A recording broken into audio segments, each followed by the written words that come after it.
नमस्कार दोस्तों, आप सभी मित्रों का हमारी चैनल में हार्दिक स्वागत है।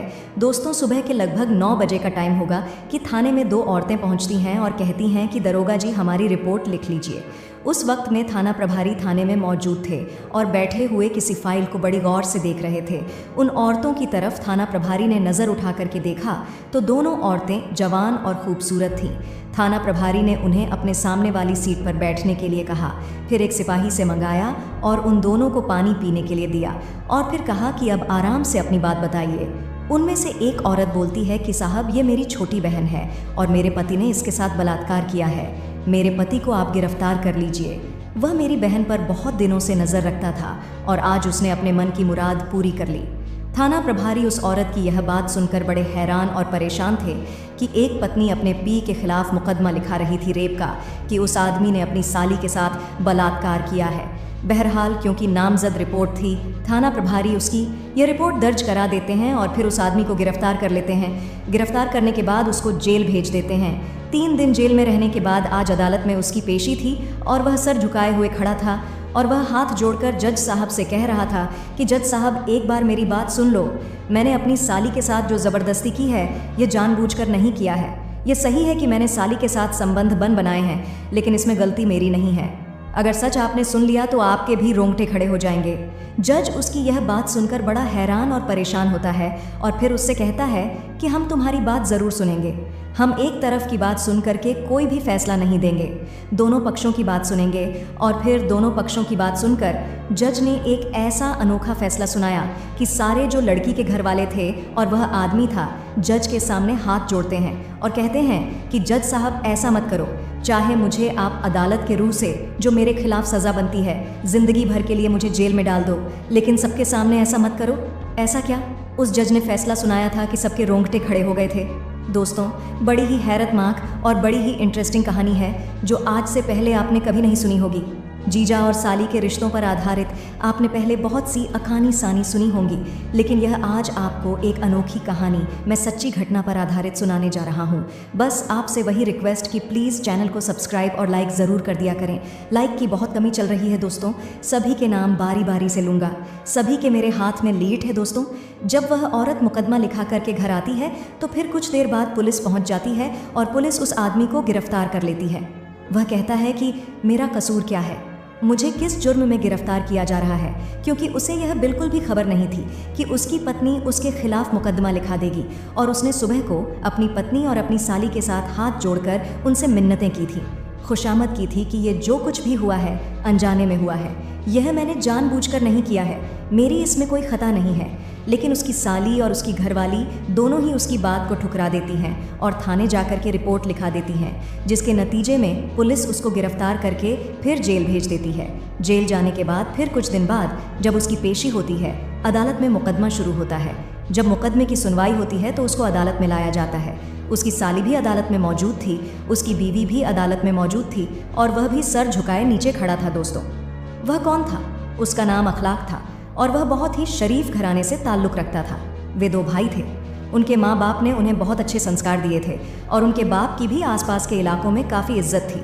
और उन दोनों लड़कों को भी, अखलाक और उसके भाई मुबीन को, लोग बड़ी इज्जत की नज़र से देखते हैं। दोस्तों, कभी भी दोनों भाइयों ने कभी किसी लड़की या औरत को कभी आग उठाकर भी नहीं देखा था। बस वह तो अपने कारोबार में हर वक्त मग्न रहते थे, अपने बाप का नाम रोशन करना चाहते थे। इसी तरह से अखलाक की शादी हो जाती है। जब अखलाक की शादी हुई तो अखलाक अपनी खूबसूरत बीवी को पाकर बहुत ही खुश था। वह कभी किसी दूसरी तरफ को नज़र उठाकर बीवी आने के बाद तो क्या देखता, उसने तो कभी अपने कुंवारेपन में भी किसी लड़की की तरफ नज़र उठा करके नहीं देखता था। बस वह अपने काम में मग्न रहता था और फिर अपनी बीवी को भरपूर उसका हक अदा करता था। हर छोटी बड़ी जायज़ नाजायज़ बात को वह मानता था और उसकी बीवी भी उससे बहुत खुश थी। उन दोनों की ज़िंदगी बड़ी हंसी खुशी गुजर रही थी। फिर अचानक से अखलाक की ज़िंदगी में यह भूचाल कैसे आ गया? कैसे उसकी ज़िंदगी में उसकी साली आई और उसने अपनी साली का रेप कर डाला और इसी जुर्म में आज वह अदालत में कटघर के अंदर मौजूद था। उसकी साली रो रही थी, उसकी आंखों में आंसू आ रहे थे और उसकी साली ने जज साहब की तरफ देखते हुए कहा कि जज साहब, यह आदमी जो सामने खड़ा है, इसको मैं अपने बड़े भाई की तरह देखती थी। यह भेड़िया है, यह दरिंदा है और इसने मौके का फ़ायदा उठाकर मुझे बर्बाद कर दिया। क्या होगा मेरा। और उस दोस्तों, उस लड़की ने जज साहब को मुखातिब करते हुए कहा था कि जज साहब, मैं शादीशुदा हूँ, मेरा शौहर बाहर गया हुआ है, किसी काम के सिलसिले में दूसरे शहर गया है। तो मैंने भी सोचा कि जब तक मेरा शहर बाहर गया है मैं अपने मायके हूँ आती हूँ। 2-4 दिन के लिए मैं अपने मायके गई तो फिर मुझे अपनी बहन की याद आई, अपने बहनोई की याद आई, क्योंकि मैं अपने बहनोई को बहुत इज्जत की नज़र से देखती थी। अपने बहन से भी मैं बहुत प्यार करती थी और मैंने सोचा कि 1-2 दिन अपनी बहन के यहाँ भी कह के आती हूँ। मैं जब अपनी बहन के आई तो मुझे यह बिल्कुल भी उम्मीद नहीं थी कि यहाँ आकर के मैं अपनी इज्जत गंवा दूंगी। मेरा बहनोई पता नहीं कब से मुझ पर नज़र रखता था और इसने उस दिन मौका देख करके मुझे रौंद डाला और उसने मेरी एक नहीं सुनी और मेरी इज्जत को तार तार कर दिया। क्योंकि वह लड़की जो थी बहुत ही शरीफ और इज्जतदार किस्म की लड़की थी, इसीलिए अपनी उस लूटी हुई इज्जत को वह बर्दाश्त नहीं कर पाई और सारी बातें अपनी बहन को बता देती है। जब अखलाक की पत्नी इस बात को देखती है तो अपने पति को बहुत बुरा भला कहती है, जितना हो सका था उसको डांट फटकार है और फिर उनकी गुस्से की इंतहा थाने में जाकर के ख़त्म होती है और उसके खिलाफ मुकदमा दर्ज हो चुका था। अखलाक हाथ जोड़कर कह रहा था कि जज साहब, मेरी भी फरियाद सुनी जाए, मेरी भी बात को सुना जाए, मैं भी अपनी सफाई में कुछ कहना चाहता हूँ। यह बात सही है कि मैंने इस लड़की का बलात्कार किया या मुझसे जो हुआ, लेकिन यह बात बिल्कुल कतई भी सरासर गलत है कि मैं इसके ऊपर नज़र रखता था कि मैंने यह जानबूझकर किया है।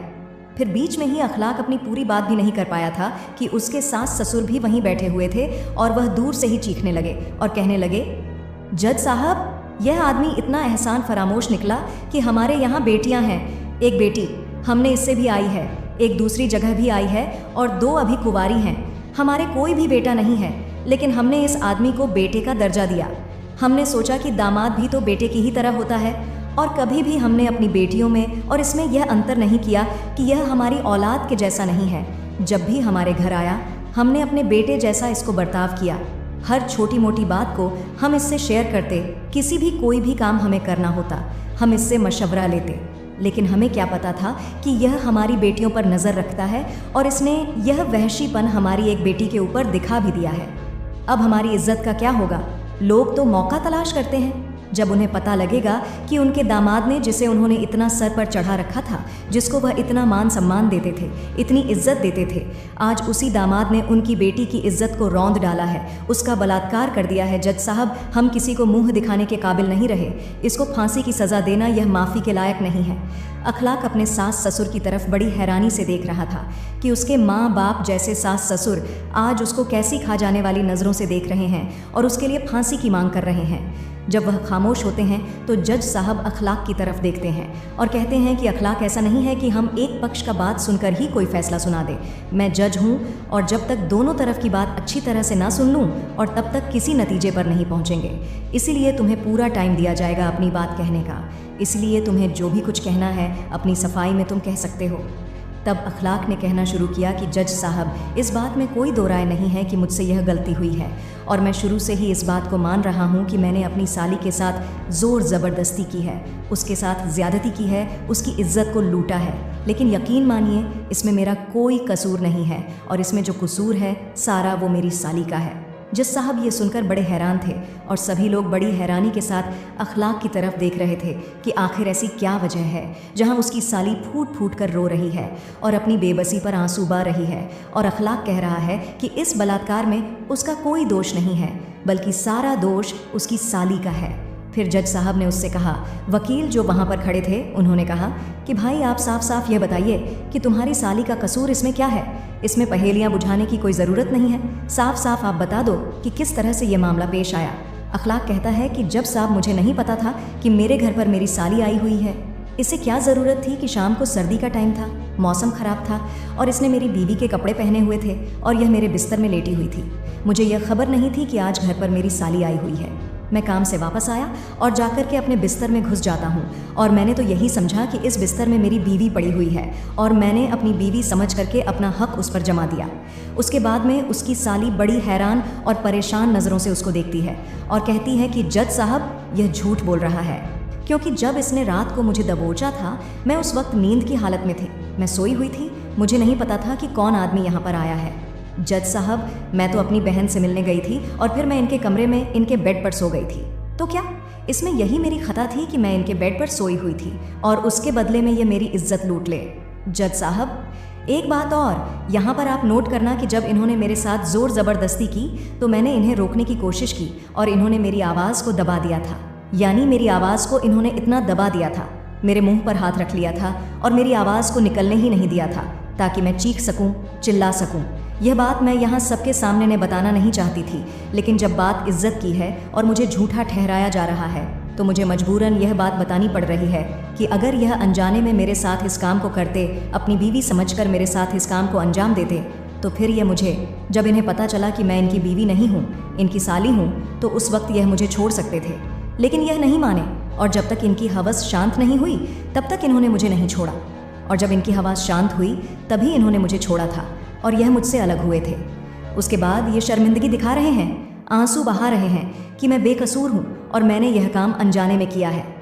जज साहब अब अखलाक की तरफ देखते हैं। वकील ने उससे सवाल किया कि इसमें तुम क्या सफाई देना चाहोगे? आज पूरी तरह से तुम्हारे केस का फैसला होगा, चाहे कुछ भी हो जाए। दोनों पक्षों की बात पूरी सुनी जाएगी।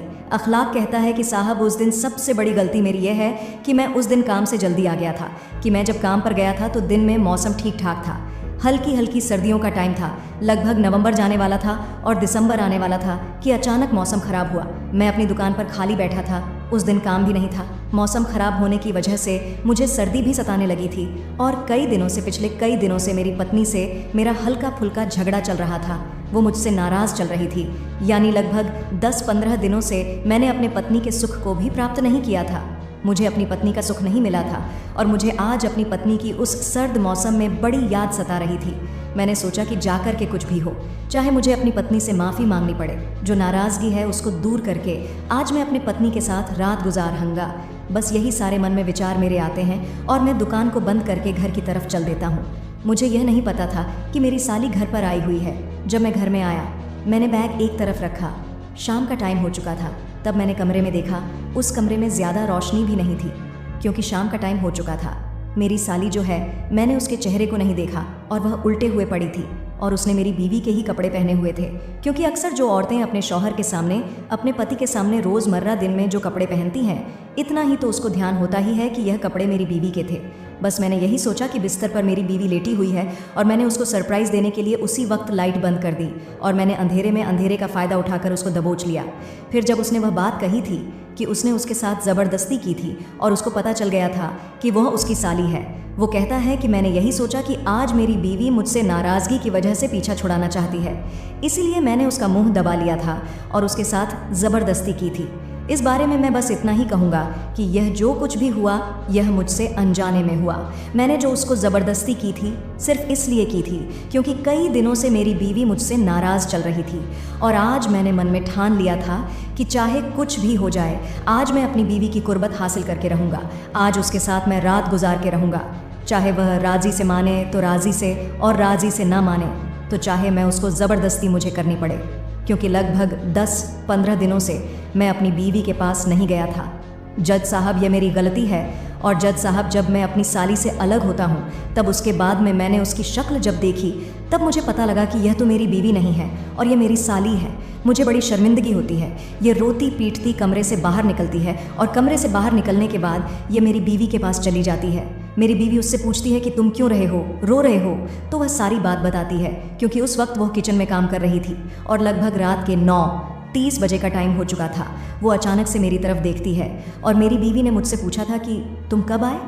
मैंने उसे सारी बात बता दी कि आज मौसम ख़राब होने की वजह से दुकान पर काम भी नहीं था और दुकान पर मन भी नहीं लग रहा था, इसलिए मैं सवेरा ही आ गया था, क्योंकि हर रोज़ रात को मुझे अपनी दुकान से घर आते आते लगभग 9 या 9:30 बजे का टाइम हो जाता था।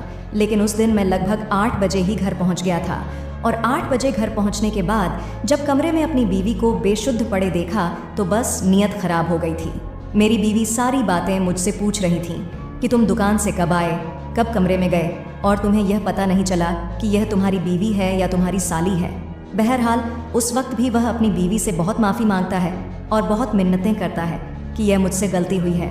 फिर अखलाक की बीवी से जज साहब ये पूछते हैं कि आखिर ये बताओ कि तुमने अपनी बहन को अपने कपड़े क्यों पहनाए थे। तो वह भी अपनी सफाई में बताती है कि जज साहब, जब मेरी बहन मुझसे मिलने के लिए मेरे घर आई थी तो हम कुछ देर के लिए बाजार गए थे। जैसा कि मेरे पति ने बताया कि उस दिन मौसम ख़राब था, तो मौसम खराब होने की वजह से, बारिश की वजह से जब हम बाजार से वापस आते हैं तो मेरी बहन के और मैं मेरे कपड़े भीग जाते हैं। मैं अपनी बहन को अपने कपड़े दे देती हूँ और मेरी बहन मेरे कपड़े पहन करके, क्योंकि उसे सर्दी लग रही थी और मैं किचन में खाना बना रही थी उसके लिए और अपने पति के लिए खाना तैयार कर रही थी, तो वह मेरे बेडरूम में जा कर के और कंबल ओढ़ करके सो जाती है। बहरहाल वह इस बात को स्वीकार करते हैं कि उस लड़की को यानी अपनी बहन को उसने अपने कपड़े दिए थे। उसके बाद में जज साहब कुछ सोचते हैं और फिर कहते हैं कि अखलाक यह एक मनने वाली बात है। इस बात को तुम्हें स्वीकार करना पड़ेगा कि तुमने अपनी साली का रेप तो किया है। उसके बाद वो कुछ ऐसा फैसला सुनाते हैं कि जिसको सुन के सारे हक्का बक्का रह जाते हैं और अखलाक कहते हैं कि जज साहब ऐसा मैं नहीं करूँगा, मुझे इतनी बड़ी सज़ा मत दें। वो सज़ा क्या सुनाई थी? जज साहब ने कहा था कि हम इस बात को जानने के लिए कि तुम अपनी साली और अपनी बीवी में फ़र्क महसूस कर सकते हो या नहीं कर सकते हो, इस बात का तुम्हें सबूत देना होगा और सबूत यह देना होगा कि प्रैक्टिकली तुम्हें यहाँ करके दिखाना होगा। तुम्हारी बीवी को और तुम्हारी साली को तुम्हारे सामने खड़ा किया जाएगा और तुम्हारी आंखों पर एक काली पट्टी बांधी जाएगी और फिर उस काली पट्टी को बांधने के बाद तुम्हें कुछ दिखाई नहीं देगा। उसके बाद में तुम्हें उन दोनों औरतों में से एक को चूज़ करना है और फिर एक कमरे में ले जाना है। उसके बाद में दूसरी औरत को एक सिपाही दूसरे कमरे में ले जाएगा। 1 घंटे तक तुम अलग अलग कमरों में बंद रहोगे। ये सुनकर कि अखलाक और उसके घर वालों के उसके साथ ससुर के रोंगटे खड़े हो गए कि वो सिपाही हमारी दूसरी लड़की को लेकर क्यों जाएगा और वो 1 घंटे तक कमरे में क्या करेगा। वो कहते हैं कि जज साहब इस तरह का फैसला मत सुनाइए, कोई और तरकीब निकालिए, या आप 1 साल 2 साल 10 साल जितनी भी उसको सज़ा देना चाहते हो, लेकिन अब अदालत में आकर के हमारी इन बेटियों की इज्जत नीलाम ना करें। लेकिन जज ने कहा कि हमारा यही तरीका फैसला करने का है और इसी तरीके से हम फैसला करेंगे। उसके बाद में फिर अखलाक की आंखों पर काली पट्टी बांधी जाती है और दोनों लड़कियों को उनके सामने खड़ा कर दिया जाता है। एक पुलिस वाला भी उसकी बराबर में खड़ा कर दिया जाता है। फिर अखलाक से कहा जाता है कि दोनों औरतें तुम्हारे सामने खड़ी हैं, अब दोनों औरतों में से आप किसी का भी हाथ पकड़ के कमरे में लेकर के जा सकते हो। अखलाक जब उनके बिल्कुल करीब आता है, दोनों औरतों के फिर कुछ देर लगभग 1 मिनट तक कुछ सोचता रहता है और फिर अचानक से उनमें से एक औरत का हाथ पकड़ लेता है। हाथ पकड़ने के बाद जज साहब कहते हैं कि अब इसको एक साइड में कर दो। उसके बाद में फिर अखलाक की आंखों से वह पट्टी खोल दी जाती है। जब अखलाक ने आंख खोल करके देखा तो सामने उसकी बीवी थी, यानी जिसका उसने हाथ पकड़ा था। अपनी आंखों पर पट्टी बंधे हुए उसने अपनी ही बीवी का हाथ पकड़ा था। जब साहब कहते हैं कि जो फालतू बातें हमने की थी कि तुम्हें कमरे में भेजा जाएगा, पुलिस वाले को कमरे में भेजा जाएगा, यह सिर्फ एक वहम था, ख्याल था। इसके अलावा बस हम तुम्हें तुम्हारी आंखों पर पट्टी बांधकर चेक करना चाहते थे। अब जज साहब अपना फैसला सुनाते हैं और कहना शुरू करते हैं कि अखलाक ऐसा मामला हो ही नहीं सकता कि कोई भी आदमी अनजाने में किसी औरत का रेप कर दे, यानी उसको अपनी पत्नी समझकर, वो उसकी साली हो या कोई और दूसरी औरत हो, कोई भी उसके घर मेहमान आई हुई हो, ऐसा हो ही नहीं सकता। सबसे पहले मैं तुमसे यह पूछता हूँ कि जब तुम्हारी आंखों पर पट्टी बंधी हुई थी तो तुमने अपनी बीवी का ही हाथ क्यों पकड़ा, इस बारे में बताओ। वो कहता है कि साहब मेरी बीवी एक ख़ास किस्म का परफ्यूम इतर लगाती है, बस उसी की दुर्गंध को यानी उसी की खुशबू को सूंघ करके मैंने ये आइडिया लगा लिया था कि जिधर से मुझे ये खुशबू आ रही है वही मेरी बीवी है, और बस मैंने अपनी बीवी का हाथ पकड़ लिया क्योंकि मैं अपनी बीवी के साथ रहता हूँ। उसके साथ रहने के बाद मुझे उसकी कुछ हरकतों का वो क्या यूज़ करती है, इस बारे में उसकी खुशबू से मैं पहचान लिया था। जज साहब इसी बात को लेकर के कहते हैं कि कोई भी आदमी ऐसा नहीं होता कि अंधेरे में किसी औरत को उसके साथ छोड़ दिया जाए और फिर वह संबंध बनाते हुए यह ख्याल ही ना रहे कि वह उसकी बीवी नहीं बल्कि कोई और है, या कोई और नहीं बल्कि उसकी बीवी है। ऐसा नहीं हो सकता। यह आप बिल्कुल झूठ कह रहे हो, यहाँ तुम्हारी बात बिल्कुल गलत है, इसमें कोई शक नहीं है। यहाँ तक तुम्हारी बात मान ली जाती है कि तुम जब अपने ऑफिस अपनी दुकान से घर लौटते हो तुम्हें पता नहीं था कि घर में तुम्हारी साली मौजूद है, यह बात तुम्हारी मान ली जाती है। उसके बाद यह बात भी सच है कि तुम्हारी साली जो थी उसने तुम्हारी बीवी के कपड़े पहने हुए थे और तुमने उसको अपनी बीवी समझा क्योंकि उसने मुंह दूसरी तरफ कर रखा था। वो उल्टी लेटी हुई थी, घर में ज़्यादा रोशनी नहीं थी, यानी अंधेरा सा हो रहा था। ये बात भी मान ली जाती है, यहाँ तक भी सर। ठीक है, उसके बाद तुम अपनी साली के पास में लेट जाते हो, ये बात भी मान ली जाती है। तुम कमरे का अंधेरा कर देते हो, उसमें बिल्कुल गुप अंधेरा हो जाता है, ये बात भी तुम्हारी मान ली जाती है। लेकिन जब तुमने अपनी साली को दबोचा था और बकौल उसके यानी तुम्हारी साली ने यह कहा कि उसने तुम्हें रोकने की कोशिश की थी, उस वक्त में तुम्हें पता चल गया था कि यह तुम्हारी पत्नी नहीं है बल्कि यह तुम्हारी साली है। लेकिन तुम्हारे ऊपर उस वक्त में मर्दानगी और हवस इतनी सवार थी कि तुम्हारी आंखों के आगे बिल्कुल अंधेरा छा चुका था और तुमने जानबूझकर उसके सामने यह उसको मानने से इनकार कर दिया था और तुम्हारे पास में यह मौका था बाद में तुम कह सको कि तुम्हें गलती हो गई है, क्योंकि जज साहब ने उसको फिर कहा कि यह इस मामले में सरासर तुम गलती पर हो और गलती तुम्हारी साबित होती है और तुम मुजरिम करार दिए जाते हो। अब अखलाक जो है वो नीची नज़रें किए हुए खड़ा था और वह अपनी आंखों से आंसू आ रहा था। अपनी बीवी की तरफ वह बड़ी आस भरी नज़रों से देख रहा था और अपनी साली की तरफ भी वो कह रहा था कि इसमें कोई शक नहीं है, यह गलती मुझसे अनजाने में हुई है। बाद में मेरे ऊपर हवस सवार हुई थी। मैं अपनी गलती को तस्लीम करता हूँ, मानता हूँ, लेकिन मेरी इस गलती को अगर तुम आज माफ़ नहीं करोगी और तुमने मुझे सज़ा भी करा दी तो फिर मुझे ज़िंदगी पर यह पछतावा रहेगा और शायद मैं इस दुनिया में ही ज़िंदा नहीं रहूँगा, क्योंकि आज तक मेरे ऊपर या मेरे किसी भी ख़ानदान वालों के ऊपर कभी भी कोई रेप बलात्कार का केस आज तक हमने किसी की तरफ नज़र उठाकर ही नहीं देखा। मेरी इस गलती की माफ़ी दे दो और यह केस वापस ले लो। उसके बाद में उसकी बीवी अपने माँ बाप के सामने हाथ जोड़ती है, क्योंकि उसका दिल अपने पति के लिए पिघल गया था। अपनी माँ से अपनी बहन से वह हाथ जोड़कर विनती करती है कि बहन मेरे पति को माफ़ कर दो, आज के बाद कभी कोई ऐसी गलती नहीं होगी। उसके बाद में तुम हमसे मतलब वास्ता रखना या मत रखना, लेकिन आज यह केस वापस लेकर के मेरे पति की माफ़ी दे दो। उसकी बहन जो है वो कुछ सोचती है और फिर जज साहब से कहती हैं कि जज साहब मेरे साथ इन्होंने जो किया मैं इनको माफ़ करती हूँ, और यह कह करके वो वहाँ से जा चुकी थी। जज साहब ने उससे कहा कि मुकदमा तो तुम्हारे ऊपर दर्ज हुआ है और तुम मुजरिम भी साबित हो चुके हो और तुम्हें बाइज्जत बरी भी नहीं किया जा सकता, क्योंकि जिसके ऊपर तुमने रेप अटेम्प्ट किया है, जिसके ऊपर रेप किया है, उसने तुम्हें माफ़ कर दिया है और उसने मुकदमा भी ले लिया है। उसके बाद में उसे 2 महीने की कठोर सज़ा सुना करके जज साहब ने कहा कि 2 महीने की सज़ा तुम्हें काटनी पड़ेगी, वरना सज़ा तो तुम्हें 10 साल की होती, लेकिन क्योंकि पीड़ित ने तुम्हें माफ़ कर दिया है और उसने अपना केस वापस ले लिया है और तुम्हारे घर का यह ख़ानदानी मामला था, सबको अपने अपने घर भेज दिया जाता है। जज साहब ने भी अनोखा तरीका उसको अपनाया था उसको मुजरिम साबित करने का, वरना वह तो इतनी कस्में खा रहा था। तमाम वकील फेल हो चुके थे और वह यह मानने के लिए तैयार ही नहीं था कि उसने अपनी साली के साथ यह काम जानबूझकर किया है या अनजाने में किया है। वह अपने आप को बेकसूर बता रहा था और वो यही बताता रहा था आखिर तक कि मेरी साली ने मेरी बीवी के कपड़े पहने हुए थे, वो मेरे कमरे में लेटी हुई थी, बस उसी को समझ में। और मैं क्योंकि अपने बीवी से काफ़ी दिनों तक दूरी बनाए हुए था, इसीलिए मैं अपने आप को रोक नहीं पाया और उस रात वह गुनाह मुझसे यानी वह गलती मुझसे हो गई थी। दोस्तों, वो लोग अपने अपने घर जाते हैं। उसके बाद 3 साल बीत चुके थे, लेकिन उसकी साली आज तक उससे कभी मिलने नहीं आई थी। उसको यही अफसोस था कि उसने अपनी साली के साथ एक ज़रा सी भूल में अपनी बहन जैसी साली और अपने माँ बाप जैसे सास ससुर को खो दिया था। अपनी पत्नी के साथ वह खुश तो था, लेकिन उसकी पत्नी भी अब वह पहले जैसी उससे मोहब्बत नहीं करती थी। जिंदगी तो गुजर रही थी, लेकिन उसकी एक खता से, एक गलती से सब कुछ तहस नहस हो गया था। तो दोस्तों, ये थी आज की कहानी। तो दोस्तों, मैं उम्मीद करता हूँ कि आपको हमारी ये रोमांटिक कहानी अच्छी लगी होगी। जो दोस्तों आपको ये कहानी अच्छी लगी हो तो वीडियो को दिल से एक लाइक करके चैनल को सब्सक्राइब अवश्य करिएगा। धन्यवाद।